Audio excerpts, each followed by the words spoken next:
Hi friends, அஸ்ஸலாமு அலைக்கும். Welcome to Desana channel. இன்றைக்கி வந்து புரோட்டீன் சத்து நிறைந்த பச்சை பயிரில் தோசை ரெசிபி செய்யலாம். 1 கப்பு பச்சை பயிறு, அதே கப்பில் புழுங்கல் அரிசி, அதில் பாதி கப்பு வந்து அவல் எடுத்துக்கலாம். அவல் சேர்க்குறதுனால தோசை வந்து சூப்பராக இருக்கும். டேஸ்ட்டு வந்து நல்லாயிருக்கும். அதே சமயம் கிறிஸ்பியாகவும் இருக்கும், நல்லா சாஃப்டாகவும் இருக்கும். இதை நல்லா ஊற வச்சிடலாம் தண்ணி சேர்த்து. இது நைட்டே நான் ஊற வச்சுட்டேன். காலையில் நல்லா ஊறிடுச்சு. இதில் வந்து ஒரு சின்ன துண்டு இஞ்சி, கொத்தமல்லி, கருவேப்பிலை, பச்சை மிளகாய், 1 ஸ்பூன் ஜீரகம் சேர்த்து கொரகொரப்பாக அரைச்சி எடுத்துட்டு தோசை மாவு பதத்துக்கு நல்லா கலந்து வச்சுக்கலாம். இதில் உப்பு சேர்த்து இப்போ இது ஃபைனாக அரைச்சிட்டேன். இதில் உப்பு சேர்த்து ஒரு 10 நிமிஷம் ஊற வச்சிடலாம். இதுக்கு வந்து சூப்பரான ஒரு நிலக்கடலை சட்னி வந்து ரெடி பண்ணியிருக்கேன். நிலக்கடலையை வறுத்து எடுத்துட்டு அதை தோல் நீக்கி மிக்ஸி ஜாரில் சேர்த்துக்கலாம்.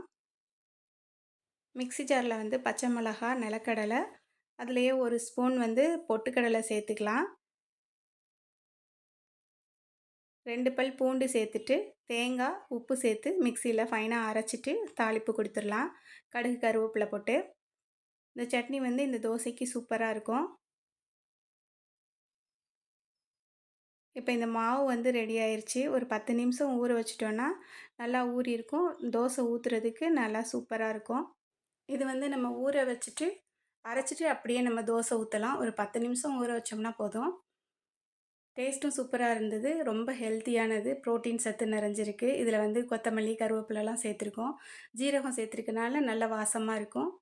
இந்த சட்னிக்கும் தோசைக்கும் டேஸ்ட்டு வந்து சூப்பராக இருந்தது. ஆந்திரா ஸ்பெஷல் பெசரட் தோசை ரெடி ஆயிடுச்சுங்க. மறக்காமல் லைக் பண்ணிவிட்டு சப்ஸ்கிரைப் பண்ணிவிடுங்க ஃப்ரெண்ட்ஸ். நெக்ஸ்ட் வீடியோவில் பார்க்கலாம். தேங்க்யூ.